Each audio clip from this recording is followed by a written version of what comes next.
தமிழ்நாட்டின் பண்பாட்டு அடையாளத்தை நிலைநிறுத்தும் வகையில் தமிழ்நாட்டில் அமைந்திருக்கும் அனைத்து கல்வி நிறுவனங்கள், பல்கலைக்கழகங்கள், அரசு அலுவலகங்கள், பொதுத்துறை நிறுவனங்கள் உள்ளிட்ட பொது அமைப்புகளின் நிகழ்ச்சிகளிலும் நிகழ்வு தொடங்குவதற்கு முன் தமிழ்த்தாய் வாழ்த்து கட்டாயம் முதலில் பாடப்பட வேண்டும்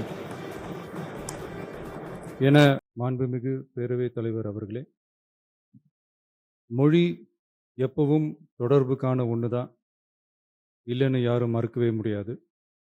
உலகத்தில் இருக்க எல்லா மொழிக்கும் இது பொருந்தும், அதையும் யாரும் மறுக்க முடியாது. ஆனால் நம்ம தமிழ் வெறும் மொழி மட்டுமல்ல, பேசினா வர்ற ஓசை மட்டுமல்ல, திரும்பவும் சொல்கிறேன், தமிழ் ஒரு மொழி மட்டுமில்லை, அது நம்ம உயிர், அது நம்ம உணர்வு.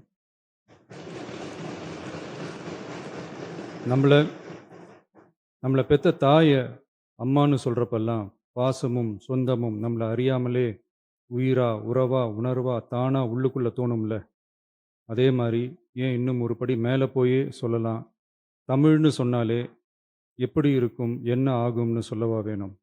தாய் எப்படி ஒரு மிகப்பெரிய புனிதமோ அப்படிதாங்க தாய்மொழியும். அதுலேயும் நம்ம தாய்மொழி தமிழ்மொழி இப்படி சொல்கிறதே போதும், எல்லாருக்கும் நம்ம தாய்மொழி உணர்வை பற்றி புரியும்னு நினைக்கிறோம்.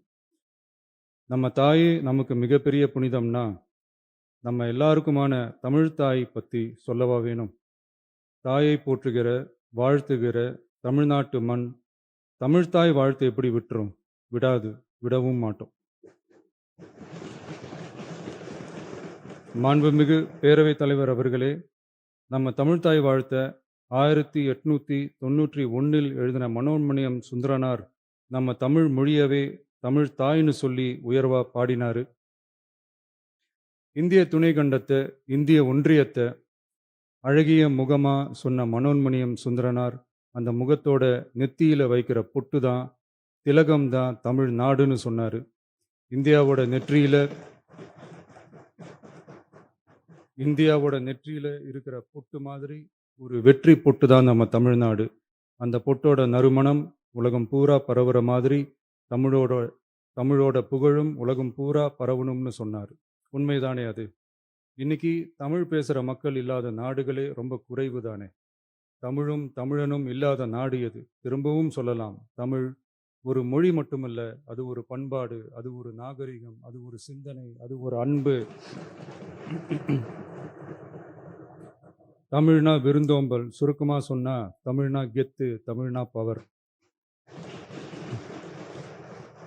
அந்த தமிழோட புகழ சொல்ற தமிழ்த்தாய் வாழ்த்துல அனைத்து உலகமும் இன்பமுறன்னு சொல்லி உலகத்தையே நம்ம தமிழை உயர்த்தி பிடிக்குதே தவிர எந்த மொழியையும், எந்த மதத்தையும், எந்த இனத்தையும், ஏன் எந்த ஒரு தனி மனுஷனை கூட தாழ்த்தி பேசல, யாரையும் கொஞ்சம் கூட காயப்படுத்தல.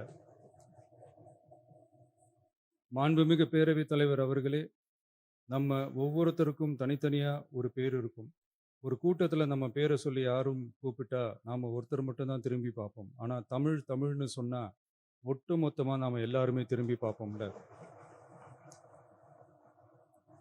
அப்படி நம்ம எல்லாருக்கும் இருக்கிற பொது பேரு தானே அது. நமக்கு தமிழ்னு அடையாளத்தை கொடுத்ததே தமிழ் தானே. ஒரு பேரே, ஒரு சொல்லே, ஒரு மிகப்பெரிய வரலாறுனா அது நம்ம தமிழ் தான். அந்த தமிழை உயர்த்தி பிடிக்கிற தமிழை பின்னாடி தள்ளினா தமிழ்நாடு எப்படி பொறுத்திருக்கும்? ஒரு கட்சிக்கு பிரச்சனைனா சம்பந்தப்பட்ட அந்த கட்சி மட்டும்தான் போராடும். ஆனால் தமிழ்னு சொன்னால் ஒட்டுமொத்த தமிழ்நாடும் ஒன்றா வந்து நிற்கும். அதனால தான் சொல்கிறோம், தமிழ்னா உயிர், தமிழ்னா உணர்வு. உலகத்தில் தோன்றிய பல மொழிகள் காலப்போக்கில் மறைஞ்சு போய் இருக்குன்னு சொல்லுவாங்க. ஆனால் நம்ம தமிழ் காலகாலமாக நிலைச்சி நீடிச்சு நிற்கிற ஒன்று. தமிழில் என்ன இல்லைங்க, இலக்கணம், இலக்கியம்னு பல ஆயிரம் வருஷமாக இருக்கிறது நம்ம தாய்மொழிக்கு தானே. தொல்காப்பியம், சங்க இலக்கியம், ஏன் உலகம் முழுக்க தெரிஞ்ச திருக்குறள் ஒன்று போதாதா தமிழோட பெருமையை சொல்றதுக்கு? இவ்வளவு பெருமை கொண்ட தமிழ் மொழியோட ஒரு அடையாளம் தான் நம்ம தமிழ்த்தாய் வாழ்த்து. ஒட்டுமொத்த இந்தியாவோட பன்முகத்தன்மையை உயர்த்தி பேசுகிற தமிழ்த்தாய் வாழ்த்து நம்ம ஊரில், நம்ம தமிழ்நாட்டில் முதல் இடத்துல தான் இருக்கணும். நம்ம இந்திய அரசியல் சாசனமே ஒவ்வொரு மாநிலத்தோட மொழிக்கும், பண்பாட்டுக்கும், பாரம்பரியத்துக்கும் பாதுகாப்பு உரிமையை கொடுத்துருக்கு தானே. அந்த உரிமையின் அடிப்படையில தமிழ்த்தாய் வாழ்த்துக்கு முதலிடம் கொடுத்துதானே ஆகணும். அதானே மாநில உரிமை.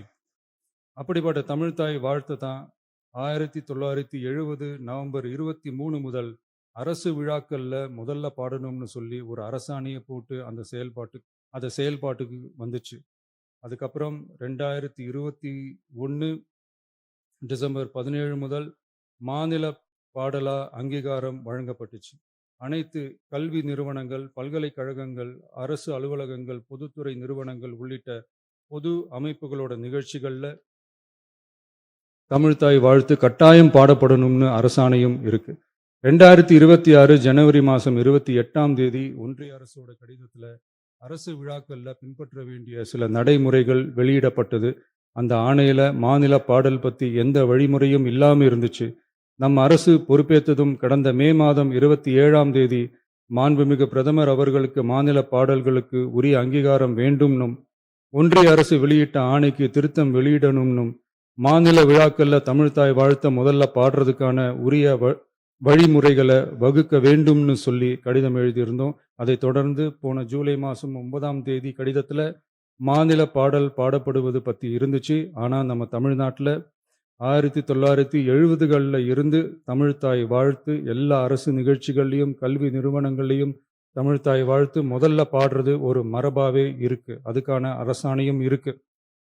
மாண்புமிகு பேரவைத் தலைவர் அவர்களே, தமிழ் நமது உயிர் மூச்சு, தமிழ் மொழி நமது அடையாளம், தமிழ் பண்பாடு நமது பெருமை. அதனால தமிழ்த்தாய் வாழ்த்தின் மரியாதையை பாதுகாப்பதில் தமிழக வெற்றி கழக அரசு ஒருபோதும் சமரசம் செய்யவே செய்யாது.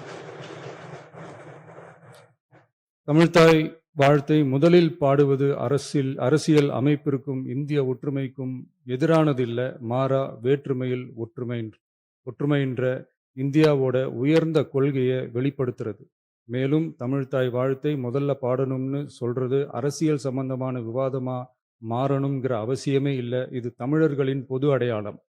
நம்மை வேறுபடுத்துவது அல்ல, ஒன்றிணைப்பது. மாண்புமிகு பேரவைத் தலைவர் அவர்களே, தமிழ்த்தாய் வாழ்த்தின் கண்ணியத்தையும் தமிழின் தொன்மையையும் தமிழர் பண்பாட்டின் பெருமையையும் பாதுகாக்கும் இந்த உயரிய பணியில் இந்த சட்டமன்ற பேரவையில் உள்ள அனைத்து உறுப்பினர்களும் கட்சி வேறுபாடுகளை மறந்து ஒன்றிணைந்து அனைத்து கல்வி நிறுவனங்கள், பல்கலைக்கழகங்கள், அரசு அலுவலகங்கள், பொதுத்துறை நிறுவனங்கள் உள்ளிட்ட பொது அமைப்புகளின் நிகழ்ச்சிகளிலும் தமிழ்த்தாய் வாழ்த்து கட்டாயமாக முதலில் பாடப்பட வேண்டும் என்று கொண்டுவரப்படும் இந்த தீர்மானத்திற்கு அனைவரும் ஆதரவு வழங்க வேண்டும் என கேட்டுக்கொள்கிறேன்.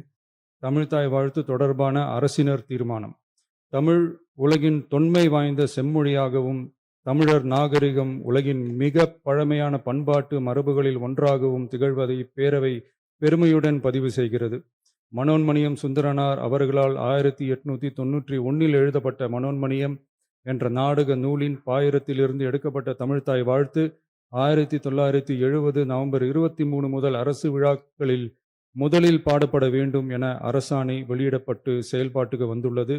2021 டிசம்பர் 17 முதல் மாநில பாடலாக அதிகாரப்பூர்வ அங்கீகாரம் வழங்கப்பட்டு தமிழ்நாட்டில் அமைந்திருக்கும் அனைத்து கல்வி நிறுவனங்கள், பல்கலைக்கழகங்கள், அரசு அலுவலகங்கள், பொதுத்துறை நிறுவனங்கள் உள்ளிட்ட பொது அமைப்புகளின் நிகழ்ச்சிகளிலும் நிகழ்வு தொடங்குவதற்கு முன் தமிழ்த்தாய் வாழ்த்து கட்டாயம் பாடப்படும் என்று ஆணையிடப்பட்டுள்ளது. இந்நிலையில் ஒன்றிய அரசின் உள்துறை அமைச்சகத்தால் 2026 ஜூலை மாதம் 9 கடிதத்தில் மாநில பாடல் பாடப்படுவது குறித்து தெரிவிக்கப்பட்டுள்ளது. தமிழ்நாட்டில் 1970களில் இருந்து அனைத்து அரசு நிகழ்ச்சிகளிலும் கல்வி நிறுவனங்களிலும் தமிழ்த்தாய் வாழ்த்து பாடல் முதலில் பாடப்படுவது மரபுத்தன்மையாகவும் அரசாணைகளின் வாயிலாகவும் பின்பற்றப்பட்டு வருகிறது. ஆகவே தமிழ்த்தாய் வாழ்த்து தமிழ் மொழிக்கும் தமிழர் பண்பாட்டிற்கும் செலுத்தப்படும் மரியாதையின் வெளிப்பாடாகும் என்பதை இப்பேரவை வலியுறுத்துகிறது.